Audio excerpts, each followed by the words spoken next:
இந்த சூழல்ல சம்பந்தப்பட்ட விஷயங்களை எடுத்து சொல்லக்கூடிய அந்த போலீஸ் அதிகாரிகளை 3 பேர் உட்கார்ந்து சிரிக்கிற மாதிரி ஒரு நிகழ்வு நடந்தது. அவங்க பேசுவதற்கு முன்பு வேற சப்ஜெக்ட் பேசிட்டு விளக்கம் கொடுத்துருக்காங்க. சிரிக்கவே கூடாது அப்படின்னா அது வந்து என்ன மாதிரி அவ காவல்துறை அதிகாரிகள் எப்பயும் முறைச்சிட்டே இருக்கணுமா அப்படிங்கிற ஒரு கேள்வி இருக்குல்ல.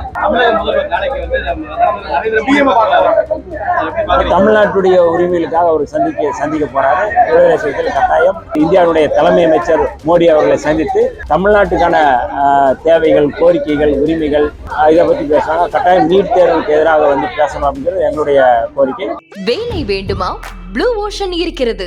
10th 12th டிப்ளமோ டிகிரி படித்தவர்களுக்கு உணவு, தங்குமிடம், இஎஸ்ஐ, PF இன்சூரன்ஸ் உள்ளிட்ட சலுகைகளுடன் அனுபவத்திற்கேற்ற நல்ல சம்பளம் 15,000 முதல் 30,000 வரை. பெண்களுக்கு முன்னுரிமை. 2,000க்கும் மேற்பட்ட வேலை வாய்ப்புகள் உள்ளன. இப்போதே தொடர்பு கொள்ளுங்கள். Blue ocean. இன்றைக்கு சமூக நீதித்துறை அமைச்சராக பொறுப்பேற்ற பிறகு இந்த விருதுநகர் மாவட்டத்திற்கு, என்னுடைய சொந்த மாவட்டத்திற்கு வருகை தந்திருக்கிறோம். ஐந்திணை மக்கள் கட்சியினுடைய பொதுச் செயலாளர் மரியாதைக்குரிய தேவதாஸ் அவர்களுடைய நினைவேந்தல் நிகழ்வில் இன்றைக்கு எங்களுடைய தலைவர் எழுச்சி அவர்கள் பங்கேற்பதாக இருந்தது. அவர் இன்றைக்கு அதான் நாடாளுமன்றத்தினுடைய ஆய்வுக்குழு கூட்டத்திற்கு சென்றிருப்பதால் அவருக்கு பதிலாக இன்றைக்கு நான் ராஜபாளையத்தை பங்கேற்பதற்காக வந்திருக்கின்றேன். இந்த சூழலில் ஸ்ரீலோகத்தினுடைய மாவட்ட செயலர் மரியாதைக்குரிய குமார் அவர்கள், மல்க் ராஜா அவர்கள் இந்த வரவேற்பு நிகழ்ச்சியை முன்னெடுத்திருக்கிறார், ஒருங்கிணைத்திருக்கிறார்கள். விடுதலை சிறுத்தைகள் சார்பில் முன்னெடுத்திருக்கிற அவருக்கு நன்றி. இந்த மக்கள் வந்து வரவேற்புக்காக வந்திருக்கிற அத்தனை மக்களுக்கும் என்னுடைய நன்றியை தெரிவித்துக் கொள்கிறேன். பிஜேபி வழியில வந்து டிவிக்கு போகிற மாதிரி விஷயம் நடந்துகிட்டு இருக்கு. ஏன்னா மத்திய பிரதேசத்திலும் சரி, கர்நாடகாலையும் சரி, அந்த வழியில வந்து பிஜேபி ஒரு மாதிரி ரோட்ல போயிட்டு ராஜினாமா பண்ண வச்சு உங்க கட்சியில சேர்த்து எம்எல்ஏ ஆகினாங்க. அதே மாதிரி ஒரு விஷயம் இப்ப தமிழ்நாட்டில் நடக்கிற மாதிரி ஒரு சூழ்நிலை நிலவிக்கிட்டு இருக்கு. அதிமுக எம்எல்ஏகள் 5 பேர் விலகி தாவேக்கால இணைஞ்சு அவங்க அடுத்த எம்எல்ஏ நடக்கிற வேலைகள் பார்த்துட்டு இருக்காங்க. இதை நீங்க எப்படி பாக்குறீங்க? இல்ல, இது வந்து அரசியல்ல வந்து இதை நாங்க எப்பவுமே விடுதலை சிறுத்தைகள் ஏற்றுக்கொள்ள மாட்டோம். திருமணம் என்ன சொல்லியிருக்காருன்னா இது ஏற்புடையதில்லைன்னு நீங்க சொல்லியிருக்காங்க. அதான் சொல்றேன், இது ஏற்புடையதல்லன்னு தான் சொல்றேன். இது நாகரிகமான அரசியலுக்கு ஏற்புடையதல்ல. எங்களுடைய தலைவர் எழுச்சி தமிழர் அவர்கள் சொன்ன கருத்து தான் கட்சியுடைய கருத்து. ஆகவே அந்த கருத்தை நாங்கள் வந்து தலைவர் முன்மொழிந்ததை நான் வழிமொழிகிறேன். அது எனக்கு தெரியாது. ஏன்னா தலைவர் அவர்கள் இது குறித்து சொல்லியிருக்கிறாங்க. இது வந்து ஒரு நாகரிகமான அரசியல் நோக்கி முன்னகரணும். இது மாதிரியான செயல்பாடுகள் கூடாது அப்படிங்கிறத விடுதலை சிறுத்தைகளோட நிலைப்பாடு. மானாமதுரையில கொலை செய்யப்பட்ட கவிஞருடைய உறவு வந்து 85 நாளா வந்துட்டு இன்னும் வந்து வாங்காம வச்சிருக்காங்க. சமூக நீதித்துறை அமைச்சரா அதுக்கான நீங்க ஆகாஷனுடைய படுகொலை இது இன்றைக்கு தான் நான் வந்து மரியாதைக்குரிய ADGP அவர்கள நாங்கள் பேசியிருக்கிறோம். கட்டாயம் வந்து அந்த குடும்பத்திடம் நாங்கள் பேசி தலைமைச் செயலகத்துக்கு வர சொல்லியிருக்கிறாங்க. அது குறித்து பேசி விரைவில் வந்து அதுக்கான நீதியை பெற்றுத் தருவதற்கான முன்முயற்சியை நாங்கள் எடுப்போம்.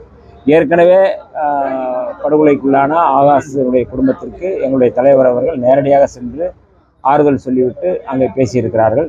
ஆகவே கட்டாயம் அங்கே வந்து நாங்கள் வந்து ஒரு நீதியை பெற்றுத் தருவதற்கான முயற்சியை நான் கட்டாயம் எடுக்கிறோம். சட்டம் ஒழுங்குமே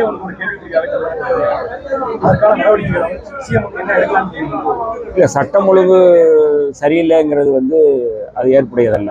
ஏன்னா பதவியேற்று இப்போ தான் வந்து 10 நாள் கூட ஆகலை. இப்போ தான் போலீஸ் ஆஃபீஸர்ஸ் இப்போ தான் நியமிச்சிருக்கிறாங்க. இப்போ தான் ADGP இன்றைக்கு தான் வந்து பதவியேற்றிருக்கிறாரு. இன்னும் DGP வந்து போடலை.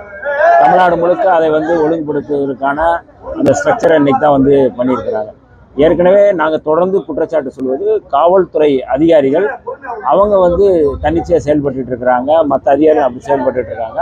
அதை கட்டுப்படுத்துவதற்கான முன்முயற்சியை நாங்கள் வந்து மேற்கொள்வோம். அதில் எந்த மாற்று கருத்தும் இல்லை.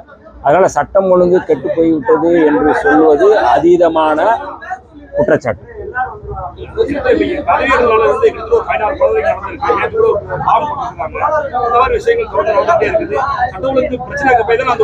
அதை கட்டாயம் கட்டுக்குள் கொண்டு வருவோம். அதில் எந்த மாற்று கருத்தும் இல்லை. ஆனால் இது ஒரு அதீதமான குற்றச்சாட்டா நான் வந்து பார்க்குறேன்.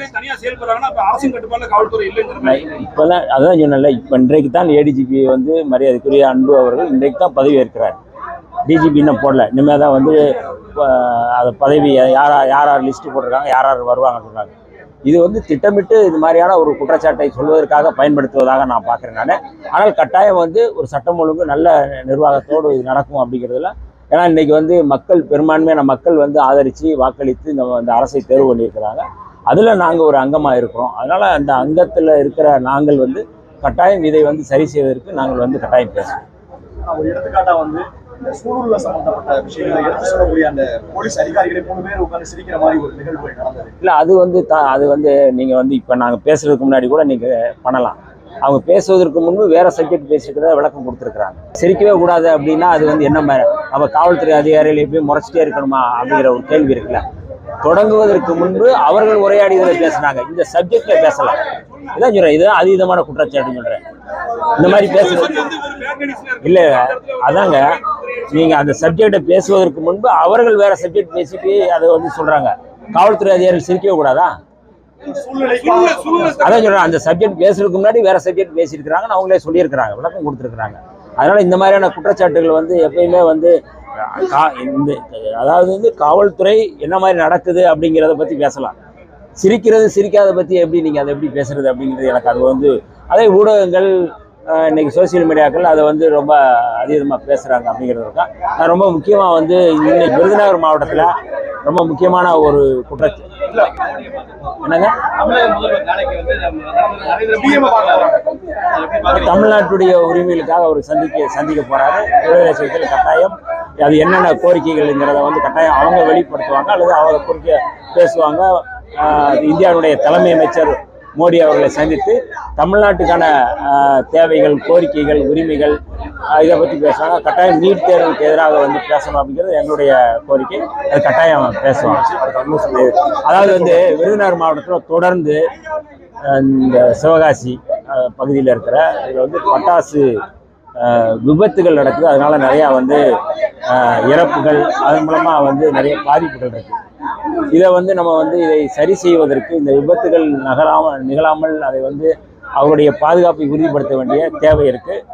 அதிகாரிகள் இது சம்மந்தப்பட்ட அதிகாரிகள் கூடுதலாக என்ன அப்படின்னா, இங்கே நம்ம வந்து பேசும்போது சட்டவிரோத கடைகள் இருக்கல, சட்டவிரோத தொழிற்சாலை இருக்குங்கிற பேரில் வந்து நிறையா வந்து அதிகாரிகளே வந்து மக்களை வந்து அச்சுறுத்துகின்ற வேலையில் செய்கிறாங்க அப்படிங்கிற ஒரு குற்றச்சாட்டு பண்ணுறாங்க.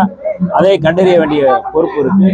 மாவட்ட ஆட்சியரும் சம்மந்தப்பட்ட அதிகாரிகளும் இதில் கவனம் செலுத்தி இந்த தொழிலில் இருக்கின்ற தலித்துகள், அதாவது வந்து குறிப்பாக வந்து பெரும் முதலாளிகள், பெரும் தொழிற்சாலைகளை விட்டு சின்னதாக வந்து இருக்கிற தொழிற்சாலைகளில் குறிவைத்து செயல்படுத்துகிறார்கள் என்ற ஆதங்கத்தை எனக்கு வந்து அறிக்கையாக கொடுத்துருக்குறாங்க, கோரிக்கையை மனுவாக கொடுத்துருக்குறாங்க. நாங்கள் சம்மந்தப்பட்ட அதிகாரிகளில் இது குறித்து நாங்கள் ஆட்சியத்தை நாங்கள் பேசுவோம், கட்டாயம் பேசுகிறோம். ஆனால் இது இந்த விபத்து நடக்கக்கூடாது. இந்த மாதிரியான சட்டவிரோதமான நடவடிக்கையில் போய் ஈடுபட்டு அதை அச்சுறுத்துகின்ற வேலையில் அல்லது பிளாக்மெயில் செய்கின்ற வேலையை அதிகாரிகள் நிறுத்த வேண்டும் என்று நாங்கள் வந்து கோரிக்கிறோம். விருதுநகர் மாவட்டத்தில் ஏறக்குறைய 1028 பட்டாசு ஆலைகள் இருக்கு. சிறு வருகமாக ஆய்வு பண்றதுக்கான அதிகாரிகள் பெசோல இருந்து வெறும் 2 அதிகாரிகள் மட்டும் தான் இருக்காங்க. மாவட்ட ஆட்சியர் கீழே நிர்வாகத்துல வந்து கம்மியான அதிகாரிகள் தான் இருக்காங்க. எவ்வளவு வந்து பண்ண முடியும்? இல்ல அதிகப்படியான அதிகாரிகளை வந்து பெசோக்கு கேட்டு வாங்க போறீங்களா அப்படின்ற மாதிரி இல்லை, அதாவது என்னன்னா, அங்கொன்றும் இங்கொன்றுமாக அதிகாரிகள் வந்து செயல்படுறாங்கிறத தாண்டி எல்லா இடங்கள்லையும் வந்து நீங்கள் 1-2 பேர் சொல்கிறீங்க. ஆனால் எல்லா இடங்கள்லையுமே இந்த மாதிரியான ஒரு அச்சுறுத்தல் இருக்குது அப்படிங்கிறத சின்ன கம்பெனிகள், பட்டாசு தொழிற்சாலைகள் வைத்திருப்பவர்கள் தொடர்ந்து வந்து எங்ககிட்டையும் வந்து மனு கொடுக்குறாங்க, எல்லாத்தையும் அதை பற்றி பேசுகிறாங்க. அப்போ இது வந்து ஒரு முறைப்படுத்த வேண்டிய தேவை இருக்குது. இந்த தொழிற்சாலைகள் தான் இருக்கணும் அப்படின்னா அதை பற்றி நம்ம பேசலாம். திடீர்னு வந்து தீபாவளி நேரத்தில் அந்த வியாபாரம் நடக்கிற நேரத்தில் ஒரு நெருக்கடி கொடுக்குறது, அது குறித்து வந்து அவர்கள் வந்து ரொம்ப அவர்களை வந்து கட்டுப்படுத்துவது என்கிறது இந்த தொழிலில் ஒரு முறைப்படுத்தப்பட்ட ஒரு தொழிலாக கொண்டு வர வேண்டிய தேவை இருக்குது. அது குறிப்பாக வந்து விபத்து நடக்காமல் அந்த தொழிற்சாலையை எப்படி நடத்துறது அப்படிங்கிறத நம்ம வந்து சொல்ல வேண்டியது இருக்குது. ஏன்னால் பட்டாசு தொழிலை நம்பி தான் இங்கே இருக்கிற லட்சக்கணக்கான மக்கள் இங்கே இருக்கிறாங்க. பட்டாசு தொழில் தான். அப்போ அந்த தொழிலையும் பாதுகாக்க வேண்டியிருக்கு, மக்களையும் பாதுகாக்க வேண்டிய தேவை இருக்குது. அதுதான் வாழ்வாதாரம். அந்த வாழ்வாதாரத்தை நீங்கள் அழிச்சிட்டிங்கன்னா அவர் என்ன பண்ண முடியும்? இங்கே என்ன இருக்குது? இது ஒரு கந்தக பூமியாக இருக்குது. இந்த பகுதியில் வந்து வேறு என்ன தொழில் பண்ண முடியும்? 10 லட்சம் மக்கள் இதை நம்பி இருக்கிறாங்க. எப்படி அதை வந்து செய்ய முடியும்? அதனால் கட்டாயம் இது குறித்து வந்து சம்மந்தப்பட்ட அதிகாரிகளும் அமைச்சர்கிட்ட நான் பேசுவேன். பேசி இதை வந்து முறைப்படுத்துவதற்கு இனிமேல் வந்து இந்த மாதிரி சின்ன தொழிற்சாலையில் இருக்கிறவங்க எந்த அச்சமும் இல்லாமல் செயல்படுவதற்கு நாங்கள் வந்து உரிய நடவடிக்கை எடுப்போம். குத்தகை தான் இந்த மாதிரியான பட்டாசு விபத்துகளுக்கு காரணம் அப்படின்றாங்க. ஒருத்தர் ஓனரா இருப்பார், பட்டாசு ஆலைக்கு ஒரு ஓனர் இருப்பார், அவர் ஒருத்தருக்கு குத்தகை அதை தான் சொல்கிறேன் நான். முறைப்படுத்தப்பட்ட இதாக இருக்கணும்னு நாங்கள் சொல்கிறோம். அந்த நீங்கள் சொல்கிற அது எல்லாமே இதுக்குள்ளே அடக்கம். முறைப்படுத்தப்பட்டிருக்கு. இதில் வந்து இல்லீகல் அந்த மாதிரி இருக்கக்கூடாது, சரியாக கொண்டு போகணும் அப்படிங்கிறத நான் கட்டாயம் வந்து இது சம்மந்தப்பட்ட அமைச்சரிடம் நான் பேசி இதை முறைப்படுத்துவோம். தொழில்துறை அமைச்சர் வந்து அது சம்பந்தமா ஒரு கமிட்டி அமைக்க போறாங்கன்னு சொல்றாங்க. அந்த கமிட்டியில நீங்களும் இடம் பெறதுக்காக ஒரு வாய்ப்பு இல்லை, அதுதான் இதை முறைப்படுத்துவதற்கு என்னென்ன வந்து செய்யணுமோ அதற்கான வேலைகளை நாங்கள் செய்வோம்.